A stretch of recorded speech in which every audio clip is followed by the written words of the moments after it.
என்னுடைய அன்பான காலை வணக்கம். ஒரு அற்புதமான நேரத்தில் ஒரு மாமனிதருடைய 124வது பிறந்த நாள் பெருவிழாவில் நாம் எல்லோரும் கூட பங்கெடுத்து கொண்டிருக்கின்றோம். மிக முக்கியமாக தமிழகத்தில் எந்த பள்ளிக்கூடத்தினுடைய மாணவ செல்வங்களுக்கு காமராஜர் ஐயாவை பற்றி தெரிந்திருக்கிறதோ, ஆழமாக புரிந்திருக்கிறதோ எனக்கு தெரியவில்லை. ஆனால் நிச்சயமாக நம்முடைய விவேகானந்தா வித்யாலயா மெட்ரிக் மேல்நிலை பள்ளி ஒரு ஆண்டும் கூட இந்த நாளை கல்வி வளர்ச்சி நாளாக, கர்மவீரர் காமராஜர் ஐயாவுடைய பிறந்த நாளை கல்வி வளர்ச்சி நாளாக தொடர்ந்து கொண்டாடி கொண்டிருக்கின்றீர்கள். பெரிய பெரிய மனிதர்கள்லாம் இந்த மேடைக்கு வந்து காமராஜர் ஐயாவை பற்றி பேசியிருக்கின்றார்கள். ஐயா, நான் பெரிதும் மதிக்கக்கூடிய தமிழறிவி மணியன் ஐயா அவர்கள் இங்கே வந்து பேசியிருக்கின்றார்கள். கர்மவீரர் காமராஜர் ஐயாவை மிக அருகில் இருந்து பார்த்தவர்கள் இங்கே வந்து பேசியிருக்கின்றார்கள். எனக்கு மேடையில் இருக்கும் பொழுது இந்த பள்ளியினுடைய செயலராக இருக்கக்கூடிய போற்றுதலுக்குரிய ஐயா எக்ஸலன்ட் ராமசாமி அவர்கள் என்று சொன்னார். ஐயா, தமிழறிவி மணியன் அவர்கள் இங்கே வந்து காமராஜர் ஐயாவை பற்றி பேசிவிட்டு மாணவ செல்வங்களுக்கு சில கேள்விகளை கேட்டாங்க. அப்போ மாணவ செல்வங்கள் காமராஜர் ஐயாவை பற்றி எல்லா கேள்விக்குமே பதில் சொல்ல ஆரம்பித்த பிறகு தமிழறிவி மணியன் ஐயாவே ஒரு நிமிஷம் ஸ்டன் ஆயிட்டார். எப்படி என்ன கேள்வி கேட்டாலும் பதில் சொல்கிறாங்களே. எனக்கு அருகில் மேடையில் இருக்கக்கூடிய இந்த பள்ளியினுடைய தலைவராக இருக்கக்கூடிய ஐயா வீனஸ் குமாரசாமி அவர்கள் இன்னொரு வார்த்தையை சொன்னாங்க. நம்ம பள்ளி மாணவங்கிட்ட நீங்கள் காமராஜர் ஐயாவை பற்றி என்ன கேள்வியை கேட்டாலும் பதில் சொல்லுவாங்க. ஏன்னா அந்த அளவுக்கு ட்ரெயின் ஆகிருக்கிறாங்க.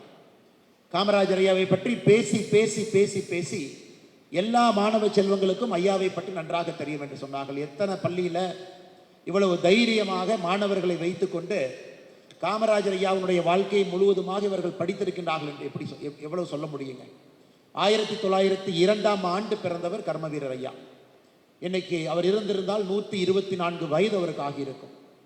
1975 நம்மை விட்டு பிரிந்து இறைவனடி சேர்ந்திருக்கின்றார்கள். வாழ்ந்த வருடங்கள் பார்த்தீங்கன்னா 73 ஆண்டுகள் தமிழக மண்ணில் மக்களுக்காக வாழ்ந்த ஒரு மாமனிதர். 1902 பிறந்தார்னா அது வேறொரு காலம், வேறு ஒரு யுகம். சுதந்திரத்திற்கான ஒரு பெரிய தாகம் இருந்துச்சு, ஒரு வேள்வி இருந்துச்சு. நிறைய நண்பர்களுக்கு தமிழகத்தில் தெரியாது, கர்மவீரர் காமராஜர் ஐயா நம்முடைய முதலமைச்சராக 9 ஆண்டு காலம் பதவி காலத்தில் இருந்தார். 1954 ஆரம்பித்து 1963 வரை. அது நம்ம எல்லோருக்குமே தெரியும், 9 ஆண்டு காலம் முதலமைச்சர். ஆனால் நிறைய பேருக்கு தெரியாத ஒரு விஷயம், கர்மவீரர் காமராஜர் ஐயா தன்னுடைய 73 வயது வாழ்ந்ததில் 9 ஆண்டு காலம் சிறையிலும் இருந்தார். அது நிறைய பேருக்கு தெரியாது. 9 ஆண்டு காலம் முதலமைச்சராக இருந்த ஒரு மனிதர் தன் பிறந்த காலகட்டத்திலிருந்து இறக்கும் தருவாய் வரை 9 ஆண்டு காலம் வேறு வேறு காலகட்டத்தில் சிறையிலும் இருந்தார். 9 ஆண்டு காலம் சிறை, 9 ஆண்டு காலம் முதலமைச்சர். அப்படிப்பட்ட ஒரு மனிதர். மகாத்மா அண்ணல் காந்தியடிகள் அவர்களோடு நெருங்கிய ஒரு தொடர்பு. அந்த சுதந்திர போராட்டத்தின் போது பெரிய பெரிய மனிதர்கள்லாம் யார் இருந்தார்களோ அவர்களெல்லாம் அருகில் இருந்து பார்ப்பதற்கு ஒரு பெரிய வாய்ப்பு. அதையெல்லாம் பார்த்து பார்த்து தன்னை செப்பனிட்டு கொண்டார், செதுக்கி கொண்டார். ஒரு பெரிய மனிதராக எப்படி வர வேண்டும் என்பதற்கெல்லாம் ஆழமான இலக்கணத்தை அந்த 1920, 30, 40, 50 காலகட்டத்தில் அவருக்கு ஒரு வாய்ப்பு கிடைச்சி தன்னை ஷேப்பப் பண்ணிக்கிறக்கு. அதனால தான் காமராஜர் ஐயா was a man of his times என்று ஆங்கிலத்திலே சொல்வோம். அந்த காலகட்டத்தில் அது போன்ற ஒரு மனிதர் நமக்கு தேவைப்பட்டார். எளிய குடும்பத்திலிருந்து, விருதுநகரிலிருந்து வந்து எந்த ஒரு பள்ளிக்கூடத்துக்கு சென்றிருந்தாலும் கூட ஒரு டிகிரி வாங்கலை, எந்த ஒரு பெரிய பள்ளிக்கூடத்திலும் படிக்கலை. ஆரம்பமே பள்ளிக்கூடத்துக்குள்ள மலைக்காக ஒதுங்கிய ஒரு பெருமை மட்டும்தான் காமராஜர் ஐயாவுக்கு இருக்கும். அதை தாண்டி அவருக்கு எந்த பெருமையும் கிடையாது. ஆனால் அவருடைய காலகட்டத்தில் கல்விக்காக தமிழகத்தில், இந்திய வரலாற்றில் ஒரு அரசியல் தலைவர், ஒரு முதலமைச்சர் கல்விக்காக ஒரு பெரிய அஸ்திவாரத்தை யார் போட்டதுன்னு கேட்டிங்கன்னா அது கர்மவீரர் காமராஜர் ஐயாவு தான். ஏன்னா அவர் ஆட்சிக்கு வந்து 1954 63 வரை நீங்கள் பாருங்கள் எத்தனை விஷயங்களை செய்திருக்கிறார்கள். ஏன்னா அது கல்வி வளர்ச்சி நாளாக இருப்பதனால உங்களுக்கு அதை சொல்ல வேண்டும் என்பது என்னுடைய ஆசையாக இருக்கிறது. உங்களுக்கு தெரிந்திருந்தாலும் கூட அதை மறுபடியும் ஞாபகப்படுத்த வேண்டியது என்னுடைய ஆசையாக இருக்கிறது. 6 வயதிலிருந்து 11 வயது. இன்னைக்கு நிறைய குழந்தைகள் மேடையின் மீது வந்து பரிசு வாங்கிட்டு போனீங்க, இங்கே உட்கார்ந்துருக்கிறீங்க. 6 வயதிலிருந்து 11 வயதுக்குள்ள நீங்கள் எல்லாமே இருக்கிறீங்க. காமராஜர் ஐயா முதலமைச்சராக 1954 பதவிக்கு வந்த பொழுது தமிழகத்தில் 45% குழந்தைகள் மட்டும்தான் பள்ளிக்கு போனாங்க. 55% குழந்தைகள் இந்த வயசில் பள்ளிக்கு போகல. வீட்டு வேலை செய்யணும், காட்டு வேலை செய்யணும். அம்மா கூலி வேலைக்கு போனால் அவங்களும் கூலி வேலைக்கு போகணும். ஊட்டி மாதிரி தேயிலை இடத்துக்கெல்லாம் போனீங்கன்னா அம்மா அந்த குழந்தைய மடியில் வச்சுக்கிட்டே தேயிலை பறிச்சுக்கிட்டு இருப்பாங்க. அந்த குழந்தை மரத்துக்கு கீழே தூங்கிட்டு இருப்பாங்க. அது இன்னும் கூட ஆங்காங்க நம்ம பார்க்க முடியுது. ஆனால் காமராஜர் ஐயாவுடைய காலத்தில் 1954 வெறும் 45%, ஒன்லி 45% ஸ்கூலுக்கு போயிருந்தாங்க.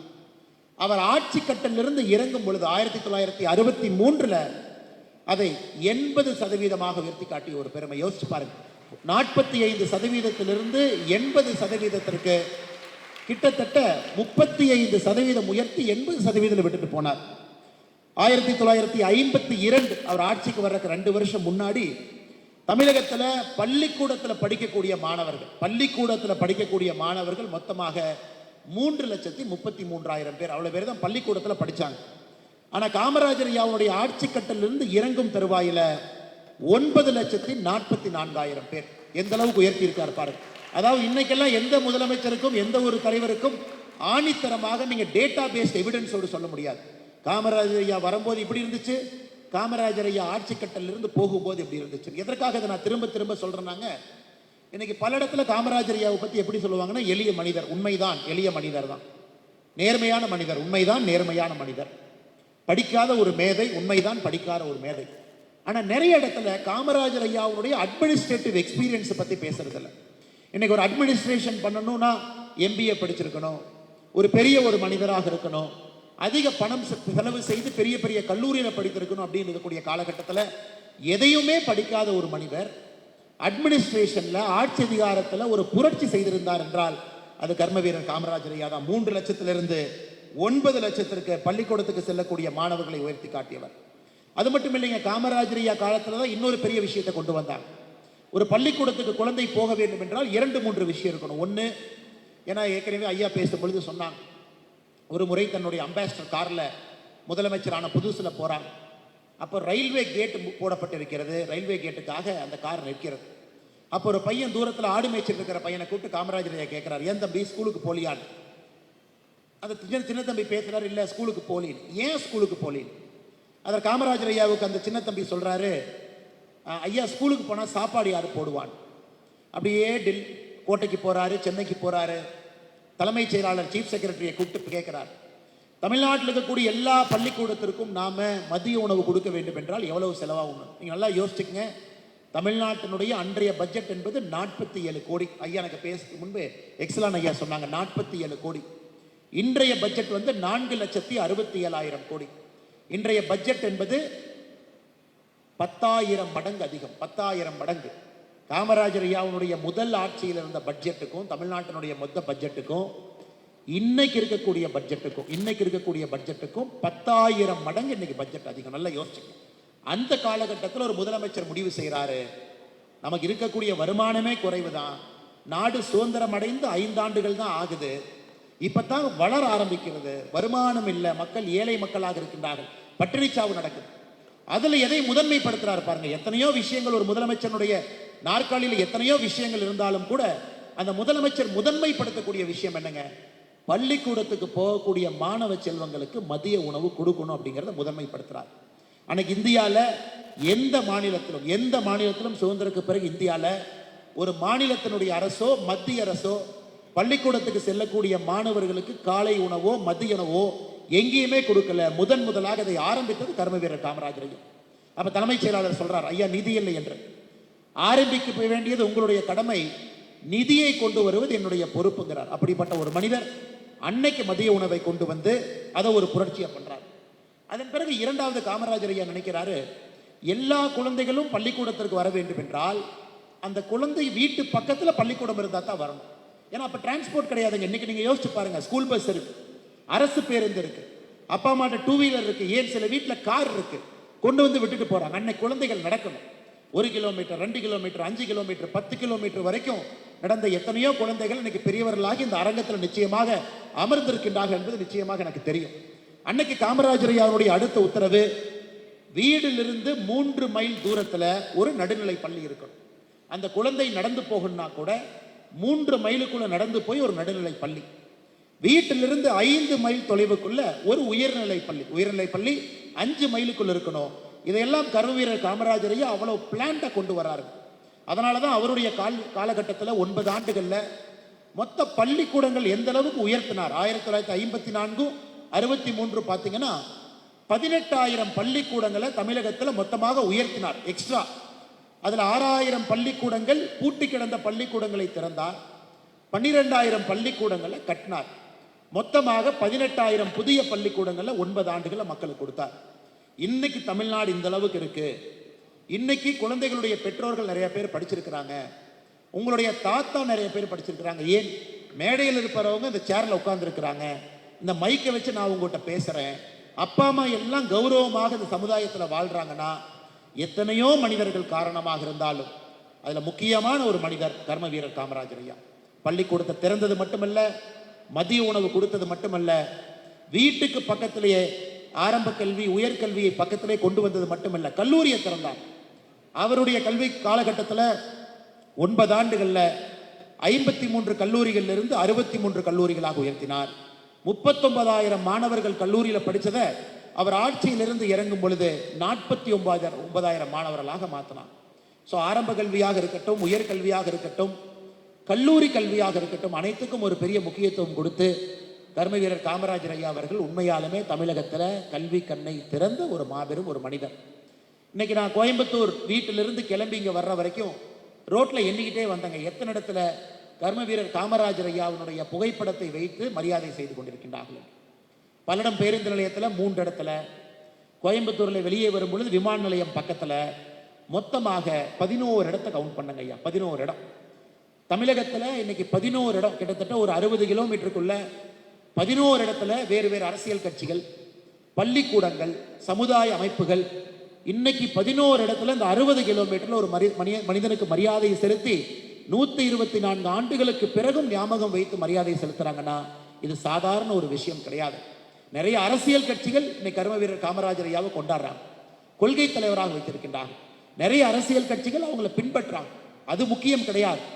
ஆனா ஒரு பள்ளிக்கூடத்துல ஒரு ஆண்டும் தவறாம இந்த நாளை கல்வி நாளாக இதை கொண்டாடி எல்லோரையும் அழைத்து அவர்களுக்கான பேச்சு போட்டி, ஓவிய போட்டி நடத்து, எல்கேஜி படிக்கக்கூடிய குழந்தை காமராஜர் ஐயானா என்னன்னு தெரியலனா கூட அவங்க வீட்டில் அப்பா அம்மா சொல்லி கொடுத்து, இல்லை இப்படி தான் ட்ரா பண்ணணும்னு சொல்லி கொடுத்து, அல்லது பள்ளியில் இருக்கக்கூடிய ஆசிரியை சொல்லி கொடுக்கும் பொழுது அங்க காமராஜர் ஐயாவோ ஒரு எல்கேஜி குழந்தைக்கு நுழைக்கிறேன், ஒரு கியூரியாசிட்டியை கொண்டு வர்றேன்.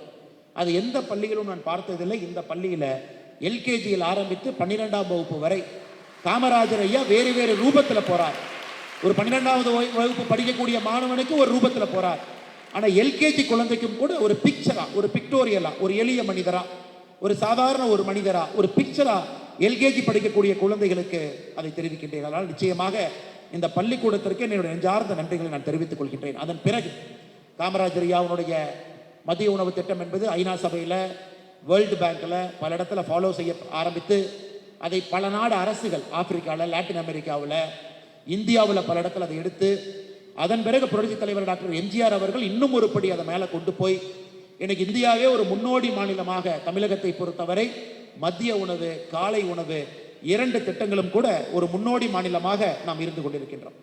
அது மட்டும் இல்லை மாணவ சொந்த செல்வங்களே, படிக்காத ஒரு மனிதருக்கு நீங்க பொறுப்பு கொடுக்குறீங்க, அவரை ஓட்டு போட்டு ஜெயிக்க வைக்கிறீங்க, முதலமைச்சராக போய் உட்கார்றார். இன்னைக்கு மந்திரி சபை எவ்வளோன்னு கேட்டீங்கன்னா சராசரியாக 33 to 38 பேர் வரைக்கும் வச்சுக்கலாம். ஏன்னா இன்னைக்கு அரசியலமைப்பு சட்டத்தில் ஒரு ரூல் இருக்கு, எவ்வளவு பேர் நீங்க மந்திரி சபையில் இடம் பெறலாம், 15% இடம் பெறலாம். 234 பேர் இருக்கிறோம், அதில் 15% கணக்கு போட்டீங்கன்னா 35 பேர், 36 பேர் மேக்சிமம் மந்திரிகளா இருக்கலாம். காமராஜர் ஐயா முதலமைச்சராக பொறுப்பேற்ற பொழுது அவருடைய மொத்த மந்திரிகள் 8 பேர், அவரோடு சேர்ந்து, அவர் இல்லாம 7 பேர், மொத்தம் 8 பேர் தான். அன்னைக்கெல்லாம் கோயிலுக்குள்ள சில சமுதாயங்கள் செல்ல முடியாது, பட்டியலினத்தில் இருக்கக்கூடிய சகோதர சகோதரிகள் கோயிலுக்குள்ள செல்ல முடியாது என்று சொல்லும் பொழுது அதை சத்தம் போடாம செயல்ல பட்டியலினத்தை சார்ந்த திரு பரமேஸ்வரன் அவர்களை இந்து அறநிலைத்துறை அமைச்சராக பொறுப்பேற்க புரட்சி செஞ்சார். சத்தமே போடாம புரட்சி எல்லா இடத்திலும் கூட.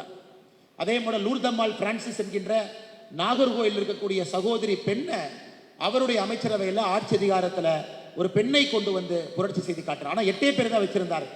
8 பேர், 47 கோடி பட்ஜெட், ஒரு சிம்பிள் கரப்ஷன் அலிகேஷன் இல்லாம ஒரு ஆட்சி அதிகாரத்தை நடத்தி காட்ட முடியும் என்று 54 நம்ம காட்டியவர். அது மட்டும் இல்லை அருமை சொந்தங்களை, சத்ரபதி சிவாஜி மகாராஜ் அவர்களும் கூட அவருடைய மந்திரி சபை 8 பேர் தான். சிவாஜி அவர்கள் ஆட்சியில் இருந்த பொழுது 8 பேர் தான் மந்திரி சபையில் வச்சிருந்தாங்க. அஷ்டபிரதான் மண்டல் என்கின்ற பெயர், சிவாஜியுடைய மந்திரி சபை 8 பேர், அஷ்டபிரதான் மண்டல் என்கின்ற பெயர்ல மோஸ்ட் எஃபிஷியன்ட் கவர்னன்ஸ் 8 பேரை வச்சு கொடுக்க முடியும்னு காமிச்சாரு. அதை கர்ம வீரர் காமராஜர் ஐயா அவருடைய அமைச்சரவையிலும் கூட 8 பேரை வச்சு காமிச்சார். அது மட்டும் இல்லை, காங்கிரஸ் தலைவராக போட்டியிட்ட பொழுது தன்னை எதிர்த்து யார் போட்டியிட்டார்களோ அவர்களையும் கொண்டு வந்து தன்னுடைய மந்திரி சபையில் அமைச்சராக பொறுப்பு கொடுத்து, அதாவது அவருடைய அமைச்சரவையை பொறுத்தவரை நேர்மை இருக்கணும், நாணயம் இருக்கணும், நெஞ்சுரம் இருக்கணும், அதுல சமூக நீதி இருக்கணும் என்கின்ற அடிப்படையில் மட்டும்தான் அவருடைய அமைச்சரவை 63 வரைக்கும் இருந்துச்சு. இன்னைக்கெல்லாம் பதவியில் ஒருத்தர் ஏறினாங்கன்னா இறங்க மாட்டாங்க. பதவியில் ஏறுறது மட்டும்தான் கணக்கு, இறங்குறது கணக்கு இல்லைங்க. ஆனால் 1963 சிம்ம சொப்பனமாக ஆட்சி அதிகாரத்தில் உச்சத்தில் இருக்கும் பொழுது பெரிய பெரிய மனிதர்கள்லாம் ஆட்சியில் இருந்தது போதும், எல்லாமே 9 வருஷம் 10 வருஷம் 5 வருஷம் முதலமைச்சராக இருந்துட்டோம். காங்கிரஸ் கட்சி 1947 சுதந்திரம் வாங்கும் பொழுது எப்படி காங்கிரஸ் கட்சி இருந்ததோ இன்னைக்கு அந்த நிலைமை மாறி இருக்கிறது. நாம் மாறிவிட்டோம். மறுபடியும் அந்த நிலைமையை கொண்டு வரணும். மறுபடியும் காங்கிரஸ் கட்சி மக்களோடு மக்களாக இருக்க வேண்டும் என்பதற்காக 1963 அவரே ஒரு பர்சனல் எக்ஸாம்பிள் செட் பண்றார். முதலமைச்சர் நாற்காலியிலிருந்து மறுபடியும் கீழே ஒரு சாதாரண தொண்டனாக நான் இறங்கி ஒரு கட்சியினுடைய அடிப்படை உறுப்பினராக நான் வேலை பார்ப்பேன் என்பதெல்லாம் இந்திய அரசியலுக்கு புருஷங்க. இந்தியாவில் எனக்கு தெரிஞ்சு இதுவரை காமராஜர் ஐயாவுக்கு முன்பும் சரி, காமராஜர் ஐயாவுக்கு பின்பும் சரி, அவ்வளவு பெரிய பொறுப்பில் இருக்கக்கூடிய ஒரு மனிதன் தானாக அந்த பொறுப்பில் இருந்து இறங்கி நான் மறுபடியும் அடிப்படை வேலை மக்களை நோக்கி நான் செல்கின்றேன் என்று யாரும் சென்றது கிடையாது. அந்த மாமனிதன் 1975 இறந்த பொழுது அவ்வளவு பெரிய ஒரு மனிதர் ஒரு தேர்தலில் தோற்கடிக்கப்பட்டார் 1967. அதன் பிறகுதான் எக்ஸ்லாம் ஐயா தேர்தலில் தோற்ற பிறகு காமராஜ் ஐயாவுடைய பக்தனாக மாறினார். அதன் பிறகு ஒரு தேர்தல் ஜெயிச்சார், லோக்சபா நாகர்கோவிலிருந்து ஜெயிச்சார். அதன் பிறகு எமர்ஜென்சி வந்துச்சு. எமர்ஜென்சி காலகட்டத்தில் தன்னுடைய உயிரை விட வேண்டிய ஒரு கட்டாயமும் அவருக்கு ஏற்பட்டது. அந்த மனிதரை நீங்கள் முழுமையாக இந்த மனிதரை புரிந்து கொள்ள வேண்டும். தன்னுடைய தாய் எப்படி தாய்கிட்ட எப்படி நடந்துக்கிட்டாரு, பர்சனல் எக்ஸாம்பிள் எப்படி செட் பண்ணாரு. எனக்கு இந்தியா முழுவதுமே குடிக்கிற தண்ணி பைப்பு மூலமாக வர வேண்டும் என்கின்ற திட்டம் இருக்கு. அன்னைக்கு காமராஜர் ஐயா ஒரு பர்சனல் எக்ஸாம்பிள் வச்சார். தன்னுடைய வீட்டுக்கு பைப்பு மூலமாக குடி தண்ணீர் வர வேண்டும் என்றால் அந்த கிராமம் முழுவதும் பைப்பில் தண்ணி வந்த பிறகுதான் தன்னுடைய வீட்டுக்கு வர வேண்டும் என்பதிலே தெல்ல தெளிவாக இருந்தார். அதுவும் உங்களுக்கு தெரியும், கண்டிப்பாக தமிழன் மணியன் ஐயா சொல்லியிருப்பார். ஒரு முறை வீட்டுக்கு சென்ற பொழுது தன்னுடைய வீட்டுக்கு பைப்பு மூலமாக குடி தண்ணீர் வரும் பொழுது தன்னுடைய தாய்கிட்ட கேட்கிறார், ஏன் நம்ம வீட்டில் பைப்பில் தண்ணி வருது? தாய் சொல்றாங்க, நடக்க முடியல, முட்டி வலிக்குது, பஞ்சாயத்துக்காரங்களே போட்டுட்டு போயிட்டாங்க. தன்னுடைய தாய்க்கு கொடுக்கப்பட்ட அந்த பைப்பு மூலமாக வரக்கூடிய குடித நீரை கூட அந்த பைப்பை பிடுங்கி எடுத்து திரும்ப பஞ்சாயத்து எடுத்துட்டு போக சொல்றாரு. லோக்கல் பஞ்சாயத்து சொல்றாரு முதலமைச்சராக, ஊருக்கெல்லாம் பைப்பில் தண்ணி கொடுத்த பிறகு என் வீட்டுக்கு கொடுங்கிறார். ஒரு முதலமைச்சர் எப்படிப்பட்ட பர்சனல் எக்ஸாம்பிளை 1950 காலகட்டத்தில் ஒரு முதலமைச்சர் அவர்கள் செய்திருக்கின்றார்கள் என்று. இதுதான் இன்னைக்கு உங்களை மோட்டிவேட் பண்ணணும். இங்கே இருக்கக்கூடிய குழந்தைகள், நீங்கள் இதெல்லாம் கேட்டுட்டு ஒரு செய்தியாக ஒரு கதையாக கேட்டுட்டு இங்கிருந்து வெளியே போனதுக்கப்புறம் உலகம் இந்த மாதிரி இல்லையே, காமராஜர் ஐயா மாதிரி உலகம் இல்லையே, இன்னைக்கு மட்டும்தான் மேடையில் பேசுகிறாங்க, ஆனால் காமராஜர் ஐயாவை மாதிரி மக்கள் வாழ்றதில்லை, காமராஜர் ஐயாவை போல ஆட்சியாளர்கள் இல்லை என்று சொல்லி நீங்கள் நடந்து விடக்கூடாது. இந்த நோக்கம் எல்லாம் ஏன் படிப்படியாக இவ்வளோ விஷயத்தை செய்கிறாங்கன்னா, இங்கிருந்து அடுத்த காமராஜரை உருவாக்க வேண்டும் என்பதற்காகத்தான் இந்த நிகழ்ச்சியே நடக்குதுன்னு நீங்கள் நல்லா புரிஞ்சுக்கணும். அதனால் காமராஜர் ஐயாவை பற்றி இவ்வளவு பேசுவதற்கான காரணம், காமராஜர் ஐயாவை போல உங்களை உருவாக்கணும். எளிமை இருக்கணும், நேர்மை இருக்கணும், நாணயம் இருக்கணும், உங்களுக்கு கல்வி அறிவு இருக்கு. காமராஜர் ஐயாவுக்கு கல்வி அறிவு இல்லை, ஞான அறிவு மட்டும்தான். ஞான அறிவில் இவ்வளவு விஷயம் செஞ்சார். உங்களுக்கு கல்வி அறிவு, அப்பா அம்மா ரிஸ்க் எடுத்து கஷ்டப்பட்டு இந்த பள்ளிக்கூடத்தில் உங்களை படிக்க வைக்கிறாங்க. பள்ளிக்கூடமும் 41 ஆண்டுகளாக 1985 இருந்து இந்த இடத்துல உங்களுக்கு அந்த கல்வியை போதித்துக் கொண்டிருக்கிறதுனால நீங்க காமராஜர் ஐயாவுடைய குவாலிட்டி உங்களுக்கு வரணும். அதுபோல் நீங்கள் வாழ வேண்டும் என்பதற்காகத்தான் இவ்வளவு நிகழ்வுகள் இங்கே நடந்து கொண்டிருக்கிறது. அது மட்டும் இல்லை, காமராஜர் ஐயாவுடைய காலத்தில் 9 ஆண்டுகள் தெளிவாக இருந்தார். எந்த காரணத்திற்கு கூட தமிழகத்தில் இன்னைக்கு டாஸ்மாக் என்று சொல்லக்கூடிய கடைகளோ சாராய கடைகளோ நாங்கள் திறக்க மாட்டோம் என்பதில் தெல்ல தெளிவாக இருந்தார். 47 கோடி ரூபாய் பட்ஜெட்டும் கூட சுத்தமான ஒரு பட்ஜெட். ஒருவரை குடிக்க வைத்து அதிலிருந்து வரக்கூடிய பணத்தின் மூலமாக ஒரு அரசு ஒரு பட்ஜெட்டை போட்டு மக்களை முன்னேற்றுகின்றோம் என்று சொல்லவில்லை. அந்த அந்த நெஞ்சுரமும் அந்த நேர்மையும் காமராஜர் ஐயாவுக்கு இருந்துச்சு. ஆனால் இன்னைக்கு தமிழகத்தில் எத்தனை பேர் குடிக்கிறாங்கன்னு கேட்டீங்கன்னா, சமீபத்தினுடைய ஆய்வின்படி 18 வயசுலேருந்து 70 வயசு ஆண்கள் எடுத்துக்கிட்டீங்கன்னா 24% பேர் குடிக்கிறாங்க. குடிக்கின்ற ஆண்களில் 18% பேர் போதைக்கு அடிமையாக, ஆல்கஹால் அடிக்ஷன் அவங்களுக்கு இருக்கு. இதையெல்லாம் எதிர்க்க வேண்டிய கட்டாயமும் கடமையும் நமக்கு இருக்கு. எனக்கு எல்லா குழந்தைகளையும் சென்சிடைஸ் பண்ணணும், ஆல்கஹாலை பற்றி சென்சிடைஸ் பண்ணணும், ட்ரக்ஸை பற்றி சென்சிடைஸ் பண்ணணும், பேரண்ட்ஸை நம்ம சென்சிடைஸ் பண்ணணும். ஒரு ஆரோக்கியமான சமுதாயத்தை, ஒரு மதுவில்லாத போதை இல்லாத ஒரு ஆரோக்கியமான சமுதாயத்தை நாம் உருவாக்க வேண்டும் என்றால் நாம் அனைவரும் ஒன்று சேரும் பொழுது மட்டும்தான் அது நடக்கும். தமிழகத்தில் 24% பேர் ஆண்கள் 18லிருந்து 70 வயசு குடிக்கிறாங்க அப்படிங்கிறது 4ல் ஒருத்தர். அப்படி எப்படிப்பட்ட சமுதாயத்தை நாம் உருவாக்கி கொண்டிருக்கின்றோம்னு யோசிச்சு பாருங்க. அதுல குடிக்கிறவங்கள 18% பேர் அடிக்ஷன் இருக்கு, அதன் மீது ஒரு ஒரு ஒரு மீள முடியாத ஒரு விஷயம் இருக்குன்னா எப்படிப்பட்ட சமுதாயத்தை உருவாக்குறோம் நீங்க பாருங்க. தமிழகத்தில் அதிகரித்திருக்கக்கூடிய இந்த கஞ்சா புழக்க வழக்கத்தையும் கூட கட்டுப்படுத்த வேண்டிய கடமை நம்முடைய சமுதாயத்துக்கு இருக்கு. அதையும் கூட நீங்கள் கவனத்தில் எடுத்துக்கொண்டு இந்த 1 மாத காலமும் கூட வீதலிட சமைப்பு தமிழ்நாடு முழுவதுமே இதை ஒரு பெரிய ஒரு மாபெரும் மக்கள் இயக்கமாக எடுத்திருக்கின்றோம். அதில் நீங்களும் பங்கு பெற வேண்டும் என்று அன்போடு கேட்டுக்கொள்கின்றேன். அதே நேரத்தில் மாணவ செல்வங்கள் நீங்கள் தெளிவாக இருக்கணும். குடிக்கிறவங்களை நீங்கள் பார்த்தீங்கன்னா நாங்கள் சொல்கிறத விட நீங்கள் சொன்னீங்கன்னா அவங்க கண்டிப்பாக விடுவாங்க. அதனால் உங்கள் வீடாக இருக்கட்டும், தெருவாக இருக்கட்டும், எல்லா இடத்திலும் கூட மாணவ செல்வங்கள் நீங்களும், ஏன்னா இந்த சமுதாயத்தில் நீங்கள் வாழ போகிறீங்க, இந்த சமுதாயத்தை நீங்கள் வருங்காலத்தில் ஆள போகிறீங்க. அதனால் நல்ல ஒரு சமுதாயத்தை உருவாக்க வேண்டிய ஒரு கடமையும் கட்டாயமும் இங்கே இருக்கக்கூடிய மாணவ செல்வங்களுக்கும் இருக்குது. அதை மறந்து விடாதீர்கள் என்று சொல்லி மறுபடியும் இந்த அற்புதமான பள்ளிக்கூடம் 41 ஆண்டுகளை தாண்டி தேசிய உணர்வு மிக்க ஒரு மாணவ செல்வங்களை இங்கிருந்து மாணவர்களை அனுப்பும் பொழுதே தேசியவாதிகளாகும். நாடு முதல், மை நேஷன் ஃபர்ஸ்ட் என்கின்ற ஒரு சிங்கிள் ஐடென்டிட்டியில இங்கிருந்து 1000 மாணவ செல்வங்களை ஒரு ஆண்டும் கூட தயார் செய்து வெளியே அனுப்பி கொண்டிருக்கின்றீர்கள். அது சாதாரண ஒரு வேலை கிடையாது. ஆனால் நிச்சயமாக இந்த காலகட்டத்திலும் கூட உங்களை இந்த நேரத்தில் பாராட்டி ஆக வேண்டும். கர்ம வீரர் காமராஜர் ஐயா ஒரு தேசிய கட்சியில் பணியில் இருந்த பொழுது கூட மிக தெளிவாக இருந்தார். அப்போ பண்டிட் நேரு இந்தியாவுடைய பிரதமராக, யோசிச்சு பாருங்க, நேரு எவ்வளவு பெரிய மனிதர். அப்படி இருக்கும் பொழுது இந்தியா மிகப்பெரிய ஒரு நாடு, இந்தியா முதல் நாடு, அதிலே தமிழகத்தை முதன்மையாக கொண்டு வர வேண்டும் என்கின்ற ஒற்றை நோக்கத்தில் தமிழ்நாட்டினுடைய உரிமைகளை எங்கேயும் விட்டுக் கொடுக்காமல் ஒரு மிகச்சிறந்த முதலமைச்சராக இருந்த ஒரு மாமனிதர். இன்னைக்கு காமராஜர் ஐயாவை பார்த்து ஏங்கிட்டு இருக்கிறோம். விவசாயம் highest agriculture land, irrigator land highest இருந்தது கர்ம வீரர் காமராஜர் 1964. அதன் பிறகு இரிகேட்டட் லேண்ட், நீர் மூலமாக விவசாயம் செய்யக்கூடிய நிலம் என்பது காமராஜர் ஐயாவுடைய காலத்திற்கு பிறகு கிட்டத்தட்ட தமிழகத்தில் 2.5 லட்சம் ஏக்கர் குறைந்திருக்கிறது. காரணம், காமராஜர் ஐயாவுக்கு பிறகு யாரும் டேம் கட்டல, காமராஜர் ஐயாவுக்கு பிறகு விவசாயத்துக்கு யாரும் முக்கியத்துவம் முன்னுரிமை கொடுக்கல. அதையெல்லாம் நீங்கள் ஒரு இயக்கமாக இங்க இருக்கக்கூடிய மாணவ செல்வங்கள் இதெல்லாம் நான் வச்சுக்கணும். நீங்க இன்னும் 20 ஆண்டுகள் கழித்து வரும் பொழுது எப்படிப்பட்ட இந்தியா தமிழ்நாடு இருக்குன்னு யோசிச்சு பார்த்துங்க.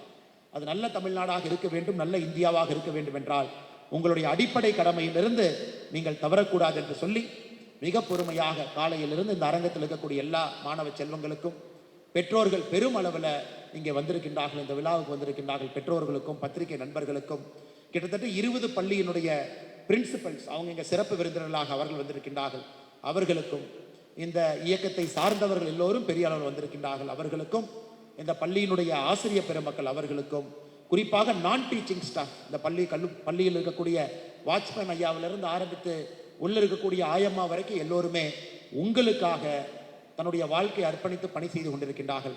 அவர்களையும் இந்த நேரத்தில் அவர்களையும் நினைவில் கொண்டு வாய்ப்பு கொடுத்த நல்ல உள்ளங்களுக்கு நன்றி தெரிவித்து, விவேகானந்தா வித்யாலயா மெட்ரிக் மேல்நிலை பள்ளி இன்னைக்கு 41 ஆண்டுகளாக இருந்தாலும் வரக்கூடிய ஆண்டுகளில் இன்னும் மென்மேலும் பெரிய உயரத்திற்கு செல்ல வேண்டும் என்று வாழ்த்தி வணங்கி என்னுடைய உரையை முடித்துக் கொள்கின்றேன். நன்றி, வணக்கம். தமிழ்நாடு வாழ்க, பாரதத்தினுடைய புகழ் உலகெங்கும் ஓங்குக. இதைத்தான் மடை திறந்த வெள்ளம் என்பார்களோ. ஒரே எண்ணம்,